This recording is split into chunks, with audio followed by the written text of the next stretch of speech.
Welcome দোয়াটেক চ্যানেলের পক্ষ থেকে। প্রিয় দর্শকবৃন্দ, আজকে একটা খুব গুরুত্বপূর্ণ টপিক নিয়ে আলোচনা করব। আপনারা এটা ধৈর্য সহকারে ভিডিওটা দেখবেন শেষ পর্যন্ত। নতুন বছর 2025 সালে নতুন নিয়মে কিভাবে আপনি এই দেখতে পাচ্ছেন ওল্ড এজ পেনশন বা বার্ধক্য ভাতা, ডিসএবিলিটি বা প্রতিবন্ধী ভাতা বা উইডো বিধবা ভাতা, এই তিন ধরনের ভাতা কিভাবে আপনি অ্যাপ্লিকেশন করবেন বা আবেদন করবেন এবং কি কি ডকুমেন্ট লাগবেন, কিভাবে করলে আপনার খুব তাড়াতাড়ি আবেদনটা অ্যাপ্রুভ হয়ে যাবে এবং টাকা ঢুকবে, তার সম্পূর্ণ প্রসেস খুঁটিনাটি সব কিছু এখানে জানিয়ে দেবো। আপনারা জানেন আমাদের ভাতা যে ফর্ম, সে ভাতা ফর্মের দু ধরনের ফর্ম আছে। একটা রয়েছে জয় বাংলা স্কিম থেকে একটা ফর্ম একটা পাওয়া যায়, সেখান থেকেও হয়ে আবেদন করতে পারবেন। আর একটা রয়েছে কেন্দ্রীয় সরকারের মাধ্যমে যে একটা রয়েছে মেন ফর্ম, সেটাও একটা রয়েছে।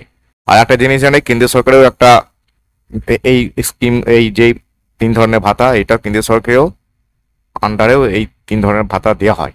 কেন্দ্রীয় সরকারেও দেয়, আবার রাজ্য সরকারও দেয়। কেন্দ্রীয় সরকারটা আপনি অনলাইনেই করতে পারবেন।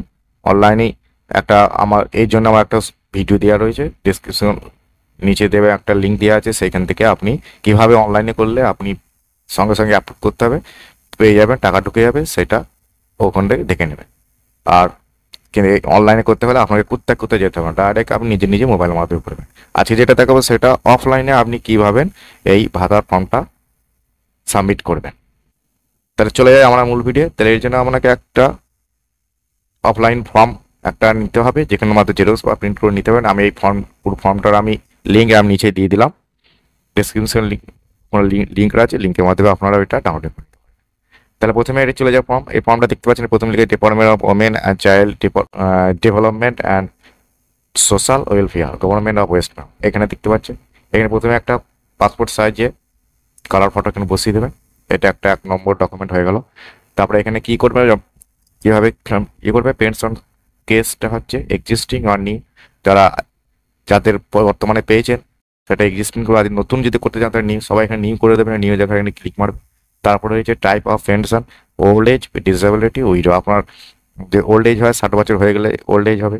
ডিসএবিলিটি যদি হয় যে শারীরিক অক্ষমতা, প্রতিবন্ধী ভাতা, এটা করবেন। আর যারা উইডো, যারা বিধবা হয়ে গেছে তাদের এটা, যেটা হয় তো ওল্ড হয়ে যায়, ওল্ড এজ এখানে ক্লিক করবেন। তারপরে এবার দেখে নিন এখানে পার্সোনাল ডিটেলসটা কী কী লাগবে। প্রথমে আছে আধার কার্ড নাম্বার, 12টা নাম্বার এখানে লিখে দেবেন, যার নামে আবেদন করবেন তার। ভোটার আইডি নাম্বারটা ওখানে দিয়ে দেবেন। তারপর রয়েছে এইখানে এবার দিয়েছেন নেম অফ দ্য বেনিফিশিয়ারি, যার নামে আবেদন করছেন তার এখানে পুরো ইংরেজি ক্যাপিটাল লেটার এখানে লিখে দেবেন, বড় হাতে এখানে সব পূর্ণ লিখবেন। আধার কার্ডের যে স্পেলিংটা রয়েছে সেইটাই এখানে দেবেন। ফার্স্ট নাম হলে ফার্স্টের নাম হবে, তারপর মিডিল নাম থাকে দিবেন, আর লাস্ট নাম হলে নামটা, এইটা একটা দিয়ে দেবেন। তারপরে আছে জেন্ডার, মেল ফিমেল না আদার যেটা হয়, তারপরে দিয়ে দেবেন এটা। মেল হলে মেল, ফিমেল মেয়ে হলে বা ছেলে হলে যে যেটা হয়। ডেট অফ বার্থটা, আধার কার্ডে যে জন্ম তারিখটা আছে সেটা বসিয়ে দেবেন। প্রথমটা হচ্ছে 3টা এখানে, তারপরে আছে মাসটা, তারপরে এখানে এটা পুরো বছরটা, পুরো 4টেই ফুল ফর্মে একবার দেবেন। তারপরে এজ হয়ে দিয়ে দেবেন, যেদিন অ্যাপ্লিকেশন করছে তার কত বছর বয়স সেটা এখানে দিয়ে দেবেন, বয়সটা এখানে দিয়ে দেবেন কত বছর। তারপরে এখানে রয়েছে ফাদার্স নেম, যে অ্যাপ্লিকেশনে তার বাবার নামটা, ফার্স্ট নেম হলে ফার্স্ট নেম, মিডিল নেম, তারপরে আছে লাস্ট নেম, পরস্পর এখানে দিয়ে দেবেন। তারপরে আছে মাদার নেম, মায়ের নামটাও বসিয়ে দেবেন। মায়ের নামটা এখানে first name, middle name, last name বসিয়ে দেবেন। পুরো একদম একটা ঘরে একটা লেটার বসাবেন। হ্যাঁ, সব ইংরেজিতে বড় হাতে লিখে। রিলিজিয়নটা এখানে হিন্দু, ইসলাম, খ্রিস্টান, আদার্স লিখে দিয়েছে, যার যেটা প্রযোজ্য সেটা লিখবেন। তারপর আছে কাস্টটা হচ্ছে এসসি এসটি ওবিসি জেনারেল, যার যেটা কাস্ট সেটা বসে দেবেন। এসসি এসটি হলে ওবিসি হলে ওবিসি, জেনারেল হলে জেনারেল। তারপরে হচ্ছে স্পাউস, এবার এখানে যদি স্বামী যদি করে তাহলে তার স্ত্রী যদি দিতে চান দিতে পারেন। আর যদি স্ত্রী করেন আবেদন, তাহলে তার স্বামী যদি এখানে বলছে ডেড, মৃত হলে মৃত যা টিক মেরে দেবে। আর যদি অ্যালাইভ মানে হচ্ছে জীবিত, যদি জীবিত থাকে তাহলে এখানে টিক মারবে। যদি মৃত হয় এখানে মারবেন, এখানে জীবিত হলে অ্যালাইভ এখানে টিক মারবে। তারপরে নট অ্যাপ্লিকেবল, যদি কার বিবাহ হয়নি বা ইয়ে হয়ে গেছে, ডিভোর্স হয়ে গেছে, সেক্ষেত্রে নট অ্যাপ্লিকেবল জায়গা হলে নট অ্যাপ্লিকেবল করে দেবেন। এরপরে হচ্ছে স্পাউস নেমটা, এখানে নামটা লিখবেন। এবার যার এখানে যদি স্বামী নাম লিখতে চান তাহলে এখানে স্বামী নামের হাজব্যান্ডের ফার্স্টের নামটা লিখবেন, তারপর মিডিল হল যদি থাকে লিখবেন, না হলে লাস্ট নামটা এখানে লিখে দেবেন। আর যদি স্ত্রীর নাম যদি কেউ লিখতে চাই তাহলে এটা একইভাবে লিখবেন। তারপরে মান্থলি ইনকাম, এটা একটা ইনকাম একটা লিখে দেবেন, একটা একটা ইনকাম, এটা যতটা কম করা যায় ততটাই ভালো। এটা সেটা ইনকামটা লিখে দেবেন, কত হাজার টাকা মাসে ইনকাম, হ্যাঁ 1,000 কি 2,000 বা 4,000, যেরকম একটা লিখে দেবেন। এরপরে যে কন্ট্যাক্ট ডিটেলস, কন্ট্যাক্ট ডিটেলসটাকে দেখে নেন। হাউস বা প্রেমিসের নাম্বার, এখানে এটা আমাদের গ্রাম এলাকা থাকে না, এটা শহর এলাকা দেওয়া হয়। তারপরে এটা দিতে পারেন, এটা ফাঁকা। এটা যে একটা জিনিস দেখবেন যেগুলো লাল স্টার দেওয়া রয়েছে না, এটাকে দেখতে হবে, এগুলো মাস্ট, এগুলো অবশ্যই দেবে না, যেগুলো দেওয়া না এগুলো না দিলেই হয়। প্রথম 2 নম্বর থেকে শুরু করে ভিলেজ, টাউন বা সিটি, এই গ্রামের নামটা এখানে বড় হাতে ক্যাপিটাল লিখে দেবেন। তারপরে জিপি, এখানে আছে পঞ্চায়েতটাও লিখে দেবেন বড় হাতে, জিপি মানে একবারে গ্রাম পঞ্চায়েত। তো ওয়ার্ড, শহর এলাকা হলে ওয়ার্ড, সেটা লিখে দেবেন কোন কত নম্বর। তা ব্লক মিউনিসিপ্যালিটি, গ্রামে হলে ব্লক, ব্লকটা আছে বিডিও অফিস কোথায় সেটা ভিডিওটা লিখে দেবেন এখানে, ব্লক অফিসটা। আর আছে মিউনিসিপ্যালিটি আছে পৌরসভা, শহর এলাকা যারা বাস করেন তারা পৌরসভাটা লিখে দেবে। তারপরে যে 5 নম্বরে পুলিশ স্টেশনটা লিখে দেবে। তারপরে 6 নম্বরে আছে পোস্ট অফিসটা লিখে দেবে। তারপরে 7 নম্বর সাব ডিভিশনটা লিখে দেবে, কোন সাব ডিভিশন মহকুমাটা কি সেটা লিখে দেবেন। 8 নম্বরে হচ্ছে ডিস্ট্রিক্ট, পুরো ডিস্ট্রিক্টটা লিখে দেবে, কোন জেলার আপনি রয়েছেন সেইটা। তার পিনকোডটা লিখে দেবেন, এটা লিখে দেওয়ার পর স্টেটটা এখানে দেওয়া আছে, ওয়েস্ট বেঙ্গল অটোমেটিক দেওয়া আছে। মোবাইল নাম্বারটা সঠিকভাবে দিয়ে দেবেন, পুরো সঠিক নাম্বারটা দেওয়ার পর পুরো এখানে মোবাইল নাম্বারটা সঠিক করে দেবেন। সঠিক করে দেওয়ার পর তাহলে এর পরেরটা রয়েছে ল্যান্ডলাইন। ল্যান্ডলাইনটা তো অত ইম্পর্টেন্ট নয়, আপনি এটা দিতেও পারেন, না দিতেও পারেন, না দিলেও হবে। মোবাইলটাই নাম, মোবাইল নাম্বারটা ইম্পর্টেন্ট, মোবাইল নাম্বারটা দিয়ে দেবেন। হ্যাঁ, তারপরে এখানে 12টাটা অত মাস্ট না, এখন দেওয়া দরকার নেই। এরপরে যেটা হচ্ছে অ্যাকনোলেজমেন্ট কপি না, এখানে যাকে জমা দেবেন তখন এইখানে এটা ছিঁড়ে ওরা ফিল আপ করে পুরো একবারে ওর নাম বা অ্যাকনোলেজমেন্ট নাম্বার, ডেট ফেট সব দিয়ে এখানে সিগনেচার করে আপনাকে দিয়ে দেবেন, এটা রেখে দেবেন স্লিপ। আর আরেকটা রয়েছে ফর ডিসেবিলিটি পেনশন, যারা ডিসেবিলিটি পেনশন বা প্রতিবন্ধী ভাতা নিতে চান, যারা এখন ঠিক করেছেন তাদের কী কী লাগবে যদি হয়, তাদের ক্ষেত্রে এটা হচ্ছে টাইপ অফ ডিসেবিলিটি, কী ধরনের ডিসেবিলিটি, কী ধরনের আপনি প্রতিবন্ধী রোগেতে ভুগছেন, সেখানে এটা ক্লিক করবেন। অবশ্যই ডাক্তারের সার্টিফিকেট থাকতে হবে, তবে করবেন এখানে যেটা প্রযোজ্য সেটা আমাদের টিক মেরে দেবেন। তারপর আছে পার্সেন্টেজ অফ ডিসেবিলিটি দেবে, সার্টিফিকেট থাকলে সার্টিফিকেট লিখে দিয়েছে কত কত পার্সেন্ট হচ্ছে প্রতিবন্ধী, সেটাকে লিখে দিবে, সেই পার্সেন্টেজটাকে লিখতে হবে। তো ইস্যুইং অথরিটি কোথা থেকে সার্টিফিকেটটা নেওয়া হয়েছে বা ইস্যু করেছে সেই অফিসটা বা অথরিটিটার নাম এখানে লিখতে হবে।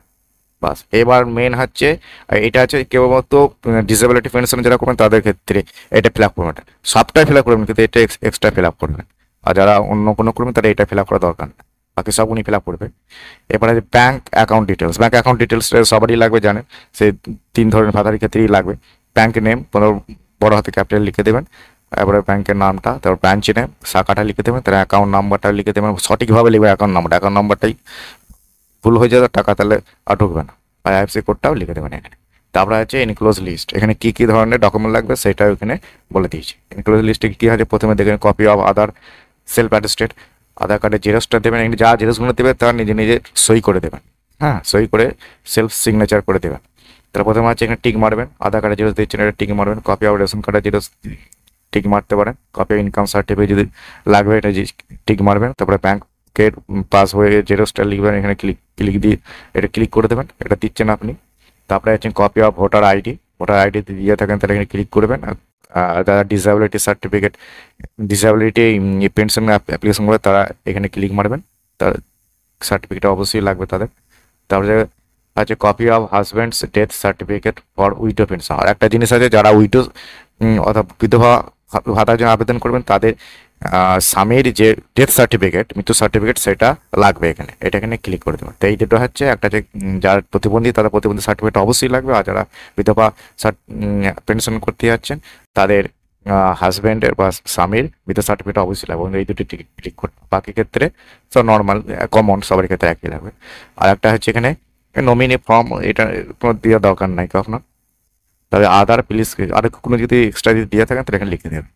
তো এই কটা হচ্ছে মেন দিতেই হবে। এ হচ্ছে ডিক্লারেশন, ডিক্লারেশন এখানে একটা যদি দিয়ে দিচ্ছে ডেটটা, যেদিন করে সেদিন ডেটটা দেবেন, বেনিফিশিয়ারির সিগনেচারটা এখানে দিয়ে দেবেন। সিগনেচারটা যারা সিগনেচার করতে পারেন তারা এখানে টিপসইটা দিয়ে দেবে।